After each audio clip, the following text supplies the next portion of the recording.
Je viens d'arriver à Gračanica et la première chose que je vois dans ce magnifique paysage à côté du monastère, où j'irai tout à l'heure, le monastère de Gračanica, je vois la statue géante également de Miloš Bilić, qui répond à celle du Tsar Lazare ce matin à Mitrovica. C'était un chevalier serbe, fiancé à la fille du Tsar Lazare, justement, qui a combattu et qui est mort à cette fameuse bataille de Kosovo-Polje, qui a sanctionné la fin de la Serbie médiévale par son occupation par l'Empire ottoman.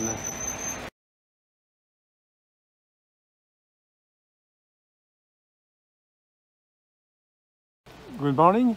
Yeah. Today is a referendum in Mitrovica. Who are you? And I am Branislav Krstić, I am journalist, independent journalist. yes, what happens today? There is nobody to vote.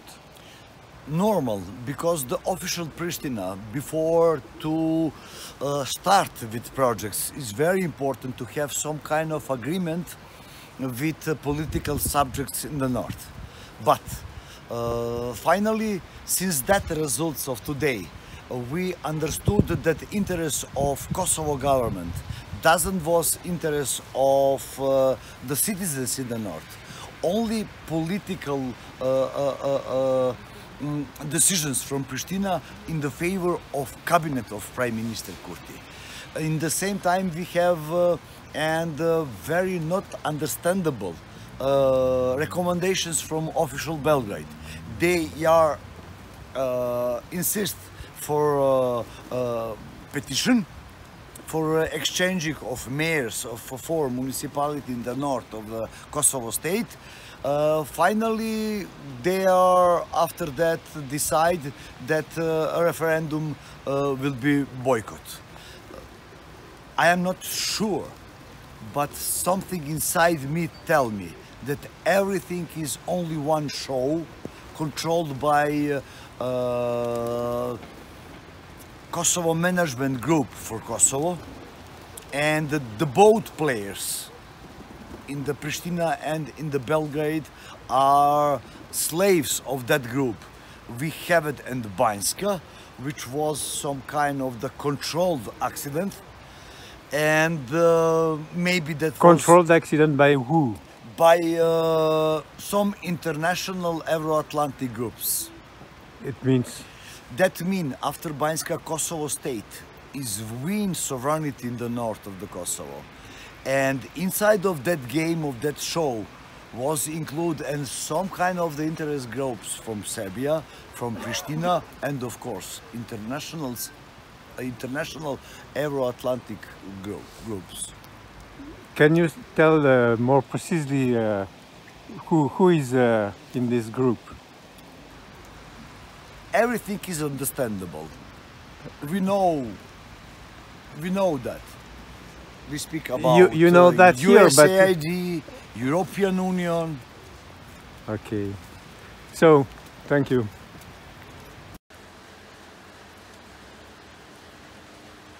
Alors là, c'est l'unique bureau de vote, si j'ai bien compris, de ce référendum aujourd'hui, le 21 mars, qui doit décider si les maires des 4 communes majoritairement serbes du nord du Kosovo doivent quitter leur poste pour avoir été élus par 3,5% de votants.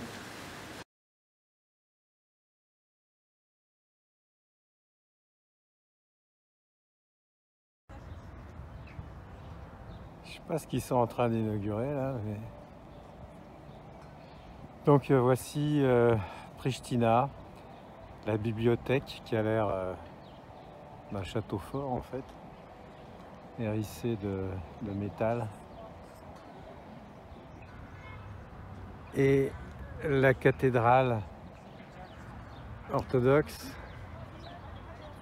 qui, je pense, venait juste d'être construite avant l'intervention de l'OTAN, avant les bombardements, et qui est restée à l'abandon. Enfin, qui est restée, qui est là. Voilà. Je me demande si je vais leur demander ce qu'ils inaugurent.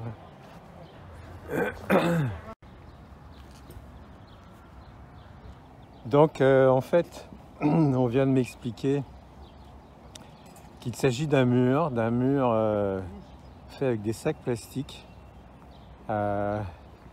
qui symbolise, comment dire, la pollution de la planète et ce monument est un mur en fait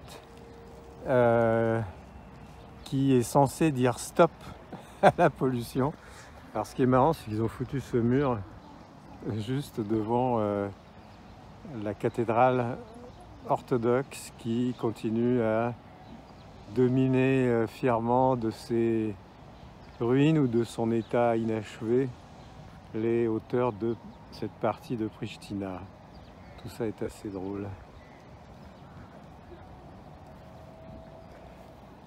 Malheureusement, je ne pourrais pas être à l'inauguration qui est à 13h parce que j'ai un déjeuner avec quelqu'un de l'Union européenne qui va sans doute m'apprendre, ou dont j'espère qu'il va m'apprendre plus sur la situation au Kosovo, où hier, le référendum organisé dans les 4 municipalités serbes du nord du Kosovo a été un bide total. Les Serbes ne sont pas venus.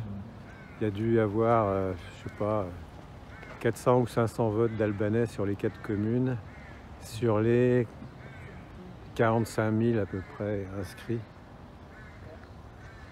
Donc là on aperçoit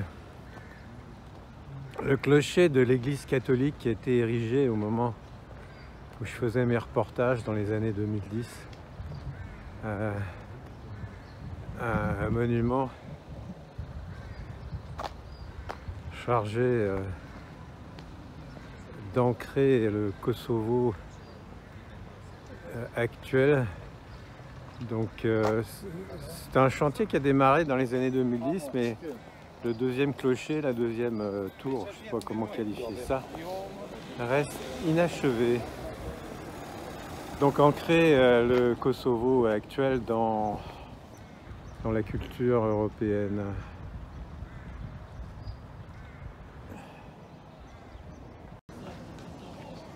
Alors ce qui est amusant, c'est que à Pristina comme à Mitrovica, on trouve les mêmes chiens qui passent leur journée étalés sur les places publiques ou là carrément dans la rue. Et on voit mieux cette église catholique dont je parlais tout à l'heure, de style néo-machin truc. Il faudrait venir ici le dimanche pour voir s'il y a beaucoup de monde qui vient à la messe.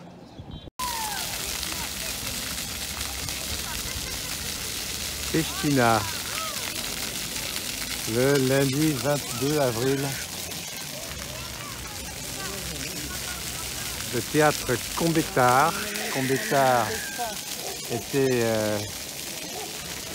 je crois me souvenir, une organisation armée qui a précédé l'Učeka. Et voici l'ancien théâtre, un monument qui doit probablement dater de la période du royaume de Yougoslavie, c'est-à-dire l'entre-deux-guerres. Et voici l'immeuble du gouvernement, derrière la statue de Skanderberg, un héros du XVe siècle que se disputent les Serbes et les Albanais. Les Albanais prétendant qu'il est albanais, bien sûr, et les Serbes prétendant qu'il est des leurs. Cet immeuble du gouvernement du Kosovo, qui reste sous la juridiction de la résolution 1244 de l'ONU, qui reconnaît la souveraineté de la Serbie sur sa région historique du Kosovo. cet immeuble paraît assez mince.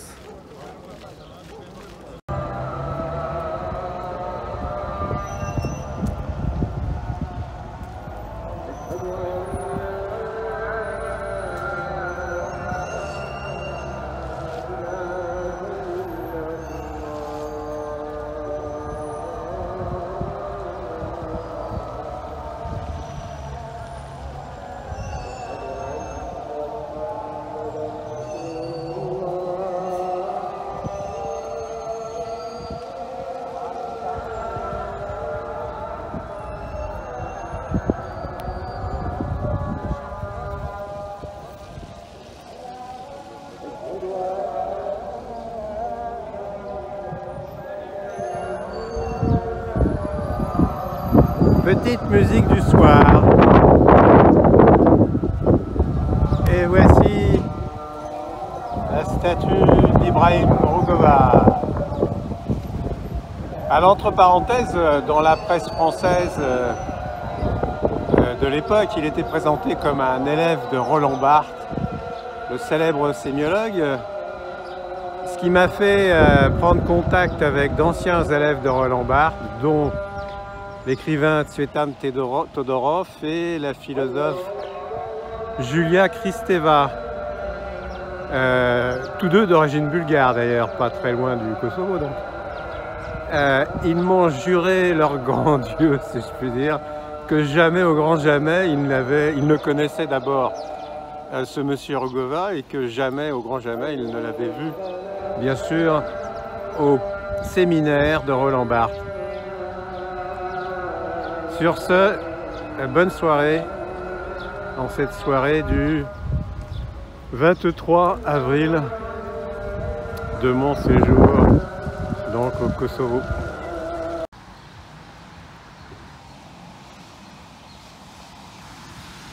Jeudi 25 avril, il pleut sur Gračanica. C'est la fin de mon séjour, qui a été assez fructueux, je dois dire. Ceux qui liront mon reportage écrit sur le site de Razi Express obtiendront, je l'espère, un certain nombre d'informations intéressantes sur la situation au Kosovo à l'heure actuelle. Alors là, je me trouve devant la maison de la culture de Gračanica, devant laquelle se tient un monument donc intitulé Missing, donc absent ou manquant, je ne sais pas quelle est la traduction exacte, disparu, voilà. Ce sont toutes les victimes, quelle que soit leur origine. Je vais agrandir le texte en anglais. Serbes, Roms, Gorani, Bosniaques et Albaniens qui ont été enlevés par l'armée de libération du Kosovo, l'UÇK, la fameuse UÇK. C'est donc des civils qui ont été kidnappés avant, pendant et principalement après les bombardements de 99. Plus de 500 personnes n'ont pas encore été retrouvées et l'on suppose que un certain nombre ont été victimes du trafic d'organes prélevés donc sur des victimes enlevées et assassinées. Donc c'est un ouvrage qui a été fait par Goran Stojcetovic, donc pour le centre culturel de Gračanica. Donc chacune des lettres comporte un certain nombre de photos. Voilà. Et il y a Yakshich. Je lis mal les cyrilliques serbes parce qu'elles sont différentes du cyrillique russe. Svetislav, Marušić, Milica. Je pense que le nom de famille est avant le prénom. Bukovic Danica. Et on continue comme ça. Les jeunes aussi ont été enlevés. Spasic, Jarko, Burcic, Dragan, Stojkovic, j'arrive pas à lire. Mikhailovic, Vladimir. Voilà. Donc on va pas les faire tous, d'autant plus qu'il pleut. Et j'ai du mal à protéger mon iPhone, instrument précieux avec lequel j'ai travaillé tout au long de ce séjour. Voilà, donc certains d'entre vous, je suppose, savent qu'au sujet de ces victimes de prélèvement d'organes, de kidnapping et de prélèvement d'organes, un rapport a été réalisé pour le compte du Conseil de l'Europe par le procureur Dick Marty. J'ai un peu interrogé donc ici au sujet des suites données à ce rapport. Il semblerait que il n'y ait pas eu, en tout cas jusqu'à présent, de suite. L'Eulex, donc la mission européenne censée mettre en place les institutions judiciaires et la police ici au Kosovo, qui est là, je crois, complètement déléguée au gouvernement du Kosovo, était en charge d'une enquête sur une clinique Medicus donc à Pristina, tenue par, il me semble me souvenir, des proches de Taci, Hashim Taci, qui actuellement est au tribunal de La Haye. Donc le Lex qui était en charge de cette enquête, pour le moment n'a pas donné suite. Je vais essayer d'en savoir plus une fois rentré à Paris, car en essayant de rentrer en contact avec la porte-parole de l'Eulex ici à Pristina, j'ai appris que l'Eulex ne communiquait pas avec les journalistes. Enfin, cette porte-parole de la presse de l'Eulex à Pristina ne dialogue pas avec les journalistes et m'a renvoyé à la DCP à Paris. Donc non, pardon, c'est l'ambassade qui m'a envoyé à la DCP à Paris. L'ambassade auprès de laquelle, l'ambassade de France ici, auprès de laquelle je souhaitais avoir le rapport sur les événements de Bańska. Donc la porte-parole Nicole Miller de l'Eulex m'a renvoyé à sa hiérarchie à Bruxelles. Donc ce que je vais essayer de faire, parce que c'est pas gagné, étant donné la fermeture que j'ai constatée des institutions internationales ici au Kosovo, je vais essayer d'en savoir plus. Voilà, les collines du Kosovo, un peu embrouillardées. Voilà, aujourd'hui c'est le grand départ vers Mitrovica et Belgrade ensuite. Je suis dans la rue principale de Pristina qui mène vers la place Skanderberg que j'ai filmé l'autre jour. Et donc il est 14 h, il n'y a pas beaucoup de monde et il fait un peu frais aujourd'hui, mais je voudrais livrer mes impressions là. En fait, toute la rue depuis l'université jusqu'à la place Skanderberg est piétonne maintenant. Et l'atmosphère est beaucoup plus détendue. Cette partie où je me trouve là était la seule partie piétonne à l'époque. Et il n'y avait que des hommes qui discutaient entre eux. L'ambiance était assez froide, on va dire. Alors que maintenant, la déambulation s'est beaucoup féminisée, ce qui imprime une autre atmosphère à cet endroit. En général, au Kosovo, j'ai senti qu'il y avait un changement. Par exemple, à Mitrovica, le fameux pont que j'ai filmé la semaine dernière, est beaucoup plus fluide. Les gens passent, il n'y a pas de barrage de policiers ou de militaires particuliers. Et à Gračanica, où j'ai vécu cette semaine, la circulation est également beaucoup plus fluide. J'ai discuté ce matin avec un jeune serbe qui travaille à la Maison de la Culture de Gračanica, que j'ai filmé tout à l'heure. Il m'a dit qu'il venait régulièrement, donc les Serbes, faire leurs courses à Pristina, acheter des vêtements, aller dans les boutiques, mais qu'il ne s'attardait pas trop dans les cafés, c'est-à-dire que ça s'est détendu, ça s'est amélioré, mais c'est pas encore tout à fait ça. Donc il faudrait vraiment que sur le plan institutionnel, cette communauté des municipalités à majorité serbe se fasse et que les Serbes trouvent une place dans les institutions du Kosovo plus, comment dire, plus acceptable que ça n'est le cas jusqu'à présent. Donc voilà, je suis arrivé à la statue de Skanderberg, donc à l'immeuble du gouvernement qui est toujours aussi mince.